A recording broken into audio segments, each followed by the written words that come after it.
ಶ್ರೀ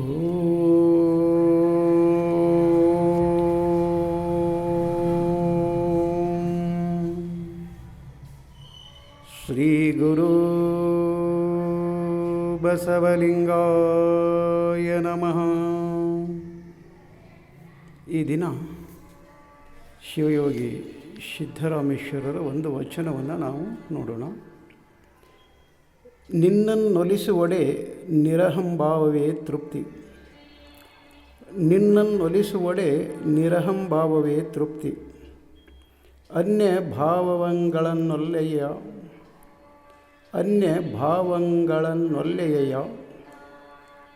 ಹೊನ್ನು ಹೆಣ್ಣು ಮಣ್ಣು ಮುನ್ನವೇ ಸೆಟೆ ಮಾಡಿ. ಹೊನ್ನು ಹೆಣ್ಣು ಮಣ್ಣು ಮುನ್ನವೇ ಸೆಟೆ ಮಾಡಿ. ದಾಸೋಹದಲ್ಲಿ ಸುಖಿಯಾದನೆಯ ಕಪಿಲ ಸಿದ್ಧ ಮಲ್ಲಿಕಾರ್ಜುನ.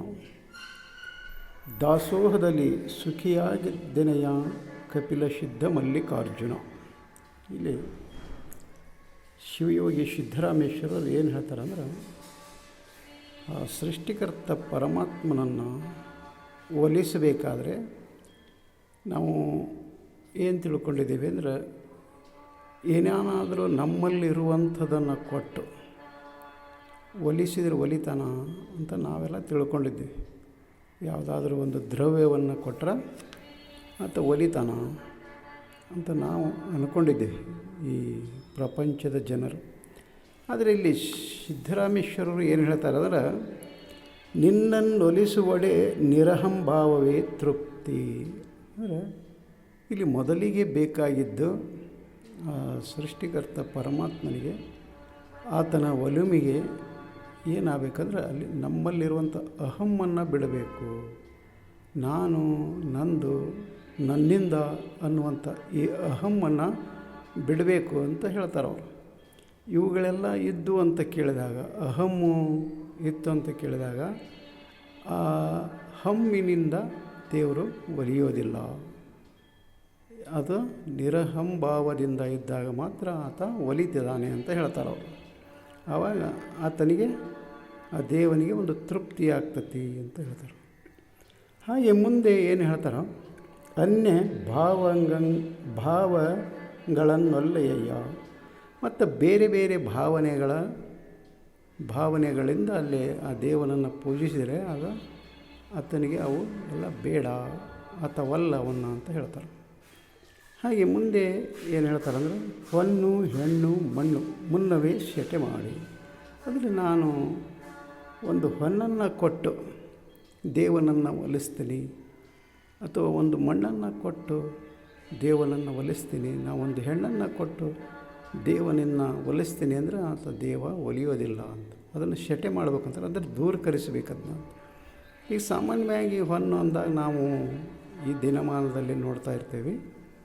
ನಾವು ಆ ದೇವರ ಮೂರ್ತಿಗೆ ಬಂಗಾರದ ಕಿರೀಟ ಮಾಡಿಸಿದ್ವಿ, ನಾವು ಬಂಗಾರದ ಪತ್ರಿ ಸರ ಮಾಡಿಸಿಕೊಟ್ವಿ, ಮತ್ತು ಬಂಗಾರದ ಗಂಟೆ ಕಟ್ಟಿದ್ವಿ, ಬಂಗಾರದ ಮೂಗುಬಟ್ಟು ಮಾಡಿಸಿಕೊಟ್ವಿ, ಬಂಗಾರದ ಮೀಸಿ ಮಾಡಿಸಿಕೊಟ್ವಿ. ಹೀಗೆ ಅನೇಕರು ಏನು ಮಾಡ್ತಾರೆ ಅಂದರೆ, ಅಲ್ಲಿ ಹೊನ್ನನ್ನು ಬಳಸಿ ಆತನ ದೇವನಿಗೆ ಅದನ್ನು ಕೊಟ್ಟು ನನಗೆ ದೇವರು ಒಲದ ಅಂತ ತಿಳ್ಕೊಂಡಿರ್ತಾರೆ. ಅದರಲ್ಲಿ ನಿಜವಾಗಲೂ ದೇವರು ಅಲ್ಲಿ ಒಲಿಯೋದಿಲ್ಲ ಅಂತ ಇಲ್ಲಿ ಸಿದ್ದರಾಮೇಶ್ವರರು ಹೇಳ್ತಾರೆ.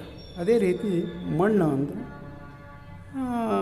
ಅಂದರೆ ಸಾಮಾನ್ಯವಾಗಿ ನಾನು ಅಷ್ಟು ಎಕರೆ ಆ ದೇವಸ್ಥಾನಕ್ಕೆ ದಾನ ಕೊಟ್ಟೆ, ಇಷ್ಟು ಗುಂಟೆ ದಾನ ಕೊಟ್ಟೆ, ಅದಕ್ಕೆ ನಾನು ಅಷ್ಟು ಜಾಗ ಬಿಟ್ಟು ಕೊಟ್ಟೆ ಅಂತ ಏನು ಹೇಳ್ತಾರಲ್ಲ, ಹಾಗೆ ಮಣ್ಣನ್ನು ಕೊಟ್ಟು ಸಹಿತ ಅದು ಮಣ್ಣು ನಮ್ಮದು ಅಲ್ಲೇ ಅಲ್ಲ. ಅದು ನಾವು ಬರುವ ಪೂರ್ವದಲ್ಲಿಯೂ ಅದಿತ್ತು ಭೂಮಿ, ನಾವು ಹೋದ ನಂತರವೂ ಅದು ಇಲ್ಲೇ ಇರ್ತದೆ. ಅದು ನಮ್ಮದು ಹೇಗೆ ಆಗ್ತದೆ? ಅದು ಕೇವಲ ಒಂದು ಸರ್ಕಾರಿ ದಾಖಲೆಯಲ್ಲಿ ನಮ್ಮ ಹೆಸರು ಇರ್ಬೋದೇ ಹೊರತು, ಆದರೆ ಅದು ಕೊನೆಯವರೆಗೂ ನಮ್ಮದಾಗಿ ಇರೋದಿಲ್ಲ. ಅದಕ್ಕೋಸ್ಕರ ಆ ಮಣ್ಣನ್ನು ಕೊಟ್ಟು ಒಲಿಸ್ಕೊತೀನಿ ಅಂದರೆ ಅದು ಸಾಧ್ಯವಿಲ್ಲ ಅಂತ ಹೇಳ್ತಾರೆ.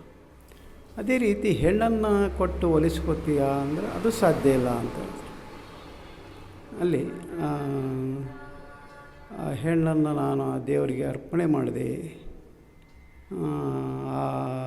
ಸಾಮಾನ್ಯವಾಗಿ ಹಿಂದಿನ ದಿನಮಾನದಲ್ಲಿ ದೇವದಾಸಿಯರು ಅಂತ ಹೇಳಿ ಮಾಡ್ತಾಯಿದ್ರು. ನಮ್ಮ ಮನೆ ಮಗಳನ್ನು ದೇವರಿಗೆ ದೇವದಾಸಿಯನ್ನಾಗಿ ಬಿಟ್ಟಿದ್ದೇವೆ.